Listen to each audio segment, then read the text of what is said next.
So I've moved to a place that doesn't have like regular northeast winter where it doesn't snow and then they forecast like a nor'easter and then it snows 6 feet. Instead, we live in a place where every day the forecast says no snow and then like 10 minutes later it's snowing. Even today it's not supposed to snow, but we're covered in clouds. So what did we do? We had to buy a new car. Check out our new ride. I gotta go up to the garage.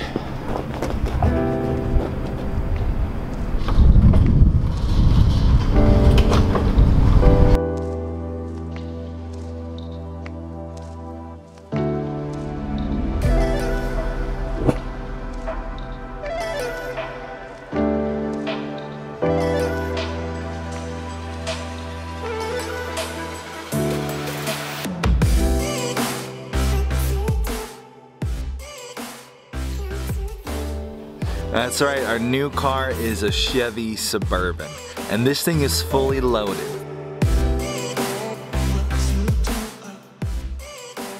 Bose surround sound system, a sunroof, a roof rack. Who's ready to go snowboarding? A TV in the car for long rides and 4-wheel drive so you can get wherever you need to go.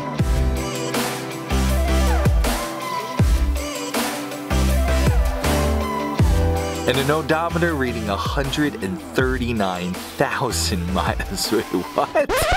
139,000 miles? That's right, we didn't buy a new car. We bought a used car. We decided it was time to have 4-wheel drive. Our driveway is very steep. The weather out here is very different from what it was back home in the sense that kind of snow just comes out of nowhere. 1 minute it looks sunny, and the next minute you got an inch of snow on the road. Lake effect. And yeah. I warned you about lake effect. Lake effect. And we, with our car, Moby is what we call our van, the Great White Whale. Our van does not have 4-wheel drive. It's a great homesteading vehicle in every other way. It's nice to put animals in as long as they're not stinky goats. It's got a ton of room, but it is so bad in the snow. And the other day we were coming up our driveway, and well, we weren't coming up our driveway. We made it about to the top. It's a pretty steep driveway, and we had to go down the whole thing backwards, which was really fun in the snow. We realized it was time to get something that could handle the weather out here, and as much as I would have loved to buy a pickup truck right now, we're about to be a family of 7, so we needed a vehicle we can use in the snow that could take all of us. So enter the Suburban, which funny enough, the Suburban is the family vehicle that both Kay's family and my family had growing up. This is a 2005 Suburban, so it's not, I mean, it looks exactly like the last one I rode around with my family, and it's very similar. And we got a really good deal because it's a used car. Used car, got a lot of mileage, but cars these days they say can go to 300,000 miles. And we're using it as a winter vehicle. This is not going to be our full-time vehicle all the time. So, nice price. Previous owners took very good care of this car. It's so clean. It does feel like a new car to us because they just kept it so clean and in such nice condition. Plus, Austin was needing 4-wheel drive for some of the dog guiding work he's been doing. So this is kind of 2 birds, 1 stone for us this year. You're just monologuing. Monologuing. You need less stash, more class. It's cute because the kids have never been in a car that they remember that has like the DVD player. A television. They're thrilled there's a television in the car. Our van doesn't have one, and it's been a long time since, I think the only one, did we ever have a vehicle with a TV in it? Yeah, the van. The first van. We had. The first van we had a TV in it, but that was about 6 years ago, so they don't remember that. And it took getting into a 2005 Suburban for them to feel like they got a new car. In some ways it is an upgrade. This was like top of the line Suburban in 05. So it has things that our white van doesn't, like TV. Mirrors in the visors. The TV, yeah. But it's surround sound, Bose surround sound system. There you go. I was gonna check the manual to see how to link my Bluetooth. but it doesn't have like GPS or a backup camera or like any, you know, sensors that beep when you're getting close to back up into something, which isn't such a big deal in the Suburban because you can actually see out the back window here, and the van you can't. But it's those little things that are like, okay, it is an older vehicle. Hey, it's Austin driving. And why is it Austin driving? Because I get car sick. Bad passenger. I get car sick even if I'm just sitting there. Bad passenger. So we're gonna go get some feed today. We had to get feed, and while I would prefer to take our giant van with all the space in the back, like I mentioned before, there are clouds above us, which means at any moment they could open up and rain down snow upon us. Skirt. So we got our 4-wheel drive. We're gonna go anywhere and get anything, We go see the grandparents. including this feed. You got shavings? And shavings. Good. We Jenny gotta clean out kept those me on track. goats. Good job, Jenny. Okay. Can we have one of our candies? Mm-hmm. Oh, the top opens. I'll have to see how this works. I've never done this. Cha-cha.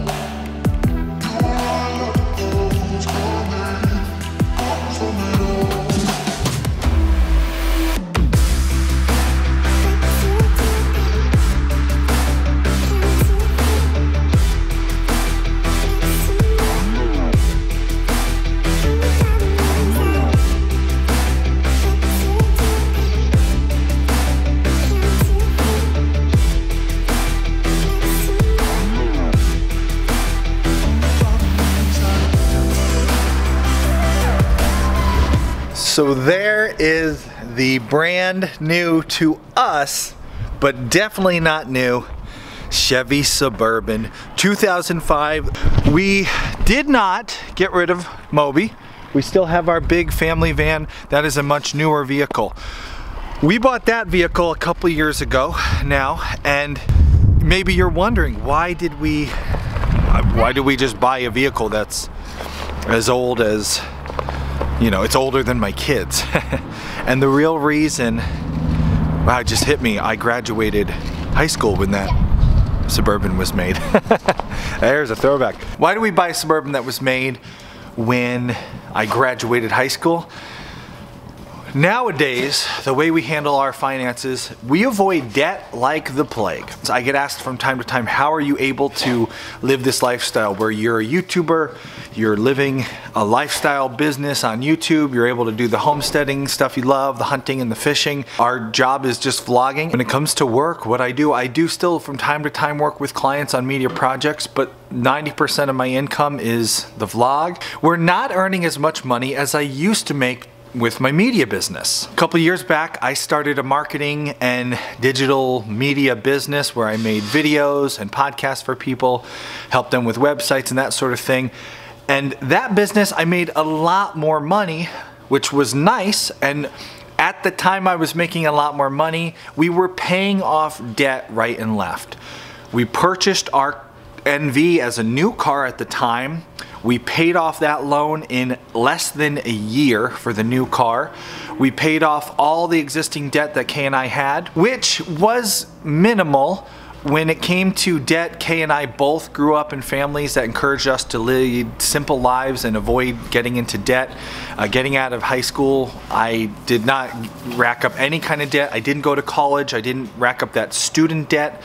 So Kay and I have always avoided debts. When it comes to real estate, buying houses, property, most people can't just buy that outright cash. We did not buy a house outright in cash. We had a loan when we bought our first house. Same with the first vehicle that we bought and previous vehicles. From the time I left high school, I had a loan on a vehicle, and even that Nissan van we had a loan for. But when I was running my own marketing business, I earned enough money to get us completely out of debt in about 2.5 years. I paid off all our existing debts, all our existing loans, to the point where last fall we paid off our last dollar that we owed to somebody, and we were debt free. And we have continued now going forward. We don't use the credit card. We do not take out loans for anything anymore. No more will there be a debt on me or Kay, and that includes vehicles. So nowadays, instead of buying a new car like we did a couple years ago when I was running a business that earned a lot more money, and we were just approaching life in a different way, now we earn less money, but we keep our life very simple. We do not rack up any debts. We don't use credit cards. And when it comes to purchasing a second vehicle that has four-wheel drive, we were not about to take out a loan for that vehicle. Instead, we decided to buy one that we could buy for just cash. And so there you have it. We bought ourselves a very old Chevy Suburban. They do maintain some value. You'll find these Suburbans somewhere in the $5,000 to $7,000 range, which is the range that we were able to find this Suburban. It was actually a West Coast vehicle, so there's very low rust on it. The vehicle was on the West Coast for most of its lifespan. In really good condition, nice tires. It's just had new brakes and new brake lines put in. So while it has a lot of mileage, it's a pretty sound vehicle to drive my family around during the winter. And as Kay mentioned, another nice feature, to do bird hunting guide work, I needed a four-wheel drive vehicle. So now I can take this four-wheel drive vehicle, which I bought used for a very low price. We got a really good deal on it. I can put my dogs in it and go and make money with this vehicle, and hopefully within a year or two it will have already paid for itself in the money I earn as a bird hunting guide, and then maybe we'll be able to trade this vehicle in and get something a little bit newer.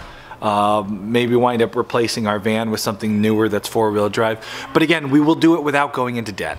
And that is one of the keys to being able to lead a lifestyle as a vlogger. You will not make as much money being a vlogger unless you're really successful, unless your channel kind of blows up.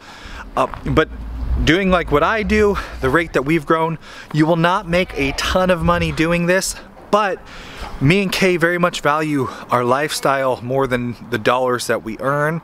As long as we can pay for our basic needs, be able to, you know, take our family out to lunch once in a while, go on a vacation once a year, for the most part, we don't really want much more in life than to be able to spend every day with our wife. Well, with my wife and my kids, I don't want much more than to be able to be here doing what I love. And that lifestyle comes at a cost, which is I don't earn as much money as I used to. But it's me and Kay both agreed that's what we want. If you're looking for good financial advice, I am not a financial advisor.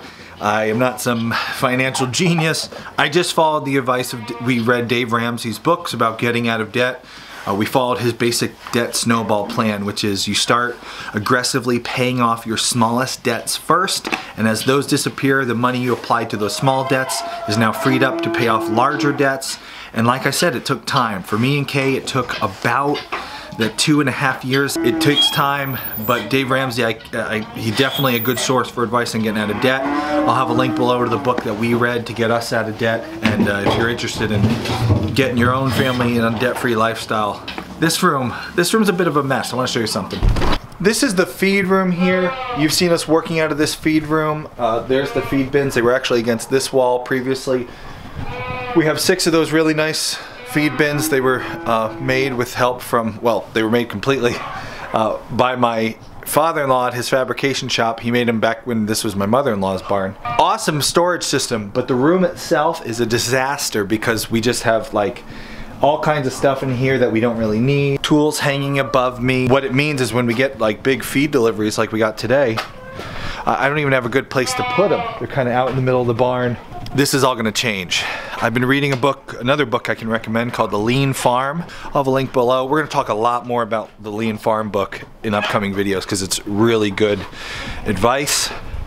But I have a project that you'll see more of probably starting next week where we're gonna turn the feed room, change the way we store feed, the layout, the way it's designed. And not only will it clean up the room and kind of streamline our daily chores, but it will help us stay on top of our feed orders. How many of you have it happen where you run out of feed for your animals often? I know I hate to admit it, but it happens. It happens to us quite often where We come out in the morning and we're like, oh, gotta go to the feed store right now because we're out of feed. And you know, if you're into preparedness and all that sort of stuff like I am, you don't want to be out of feed ever, especially what happens if there's a snowstorm or something you can't get out. So stay tuned for that project, which will be coming up soon, where we're going to show you kind of a redone feed room, storage system, an ordering system for the feed. Going to be a really good winter project, maybe something you can copy at your own homestead. And until then, we'll see you in tomorrow's video. If you're interested in either of the 2 books that I mentioned, you can click the links below. And if you're going to do any shopping on Amazon, click on our link and it will help support the show without costing you a penny extra.